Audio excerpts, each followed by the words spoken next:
आप जिस लोक में रह रहे हो ये लोक ठीक नहीं। परमात्मा के पास सभी दुखी प्राणी आया करते थे कबीर बंदी छोड़ के पास, और वो ये कहा करते थे कि हम पर संकट बहुत है गुरुदेव, हम महादुखी हैं। तो परमात्मा कहा करते बच्चों ये काल का लोक है और यहाँ पर 21 ब्रह्मांड तक आग लगी हुई है राग द्वेष की, बेईमाना और काम क्रोध मोह लोभ अहंकार की आग में सभी जल रहे हैं। यहाँ कोई प्राणी सुखी नहीं है। आप ये मानते हो कि मैं रोग मुक्त हो जाऊंगा तो मैं सुखी हो जाऊंगा।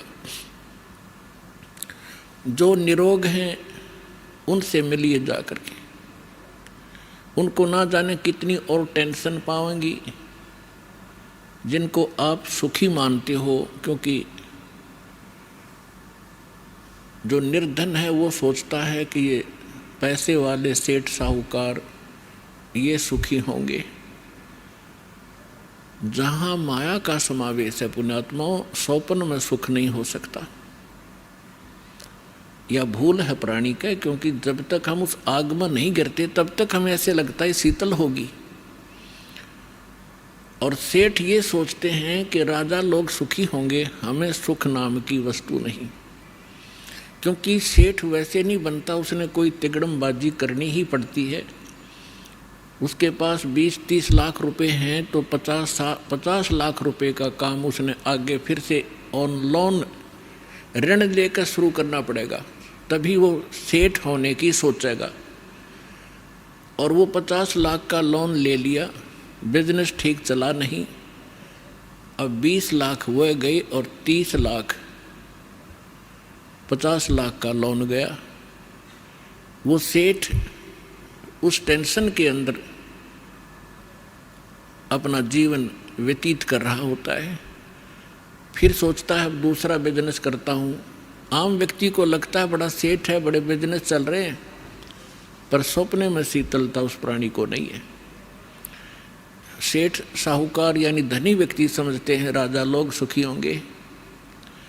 एक घर का सदस्य, छोटे से घर का जिसमें 5-4 सदस्य होते हैं, एक घर का मुखिया जिसमें 5-4 सदस्य होते हैं, वो उनके निर्वाह में, उनकी व्यवस्था में कितना दुखी होता है।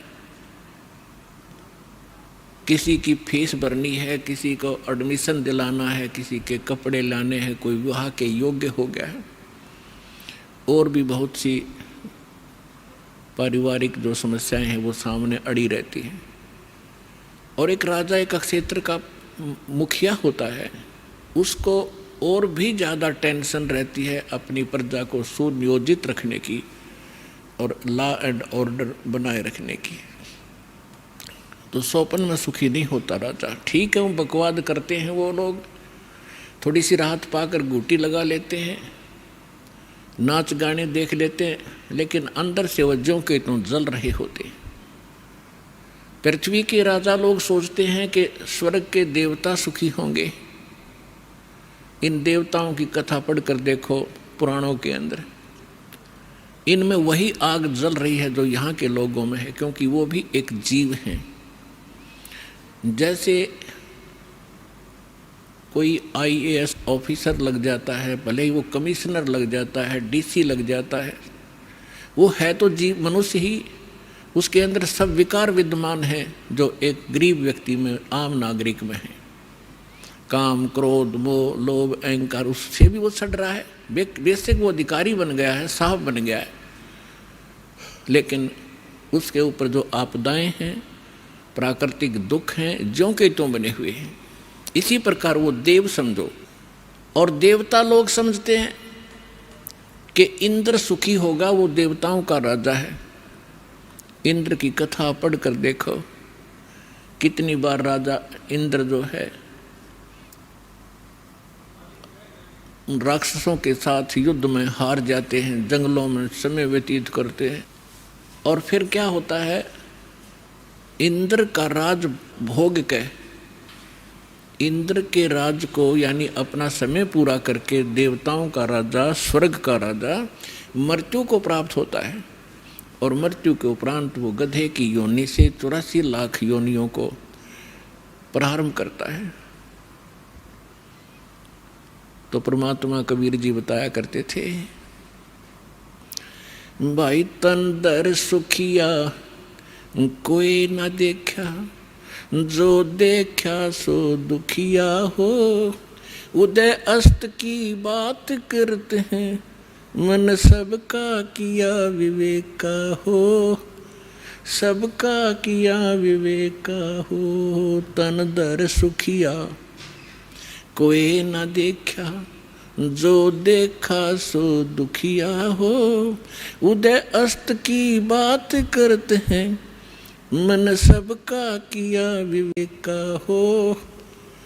सबका किया विवेका हो। भाई घाटे बाधे सब जग दुखिया, के गृहस्थी बैरागी हो। घाटे बाधे सब जग दुखिया, के गृहस्थी बैरागी हो। सुख देव ने दुख के डर से, गर्भ में माया त्यागी हो। गर्भ में माया त्यागी हो। तंदर सुखिया कोई न देखा, जो देखा सो दुखिया हो। उदय अस्त की बात करते हैं, मन सबका किया विवेका हो। सबका किया विवेका हो। भाई जंगम दुखिया, ये जोगी ही दुखिया, तपस्वी को दुख दूना हो। जंगम दुखिया, जोगी दुखिया, तपस्वी को दुख दूना हो। आशा तृष्णा सब में व्यापे, कोई महल ना सुना हो। कोई महल ना सुना हो। तंदर सुखिया कोई ना देखा, जो देखा सो दुखिया हो। उदय अस्त की बात करते हैं, मन सबका किया विवेका हो। सबका किया विवेका हो। भाई साच कहूँ तो ये जग न माने, पर झूठ कही ना जाई हो। साच कहूँ तो ये जग न माने, पर झूठ कही ना जाई हो। ये ब्रह्मा विष्णु शिव जी दुखिया, जिन ये राह चलाई हो। जिन ये राह चलाई हो। तन दर सुखिया कोई न देखा, जो देखा सो दुखिया हो। उदय अस्त की बात करते हैं, मन सबका किया विवेका हो। सबका किया विवेका हो। भाई सूरपति दुखिया, भूपति दुखिया, ये रंक दुखी बपरीती हो। सूरपति दुखिया, भूपति दुखिया, रंक दुखी बपरीती हो। कहे कबीर और से भी दुखिया, एक संत सुखी मन जीती हो।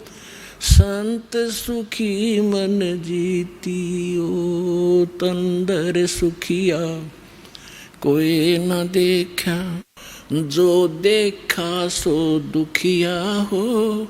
उदय अस्त की बात करते हैं, मन सबका किया विवेका हो। सबका किया विवेका हो। सूरपति दुखिया, भूपति दुखिया, ये रंक दुखी बपरीती हो। सूरपति दुखिया, भूपति दुखिया, रंक दुखी बपरीती हो। कहे कबीर और सब दुखिया, एक संत सुखी मन जीती हो। संत सुखी मन जीतियो तन दर सुखिया, कोई ना देखा जो देखा सो दुखिया हो। उदय अस्त की बात करते हैं, मन सबका किया विवेका हो, सबका किया विवेका हो। अब परमात्मा कबीर जी बताया करते थे, बच्चों जिस लोक में आप रह रहे हो यहाँ सुख नाम की वस्तु नहीं है। इस झूठे सुख को ही आपने सुख मान लिया, हल्के दुख को आप सुख मान बैठे हो। अन्य की तुलना में आप पर कम आपत्ति है, आप उसे सुख मान बैठे हो। इस 21 ब्रह्मांड में सुख नाम की चीज नहीं है। क्या बताते हैं परमात्मा कि भाई घाटे बाद सब जग दुखिया और के गृहस्थी बैरागी हो। अपने आत्माओं, हमारा दुर्भाग्य रहा कि हमें ऐसे नकली गुरु धर्म गुरु प्राप्त हुए जिनको अपने सिलेबस का भी ज्ञान नहीं। वो टीचर कौन से खाते के। वैसे तो ये वर्ण बाद में बने हैं, हम सभी एक ही थे, ना कोई ब्राह्मण था, ना क्षत्रिय, ना शूद्र, ना वैसे, सभी भाई बहन थे। फिर इन्होंने अपने वर्क डिवाइड कर लिए। एक भाई ने यानी एक कुछ व्यक्तियों ने मिलकर कहा भी आप शिक्षा ग्रहण करो और सदग्रंथों को समझो और इस ज्ञान को हमें बताओ। तो उनको पंडित कहने लगे जो सदग्रंथ पढ़ा करते थे और सुनाया करते थे। वो थे स्टार्ट में हम एक ही, हमारा गोत्र है। बाद में हम बढ़ते चले गए, आगे चल के हमारे वंश के नाम से कुल का गोत्र बनता चला गया, कुल गोत्र।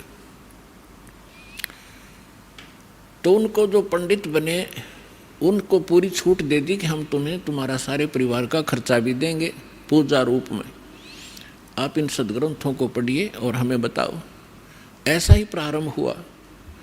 अब परमात्मा ने आके बताया है कि गुरु बिन वेद पढ़े जो प्राणी और समझन सार रहे ज्ञानी, गुरु बिन काहु न पाया ज्ञाना, जो थोथा भूछड़े मूड किसाना। तो इन ऋषि महर्षियों को कोई सदगुरु मिले नहीं और सदगुरु स्वयं परमात्मा आए लीला करने के लिए, वो हमने सुहाए नहीं।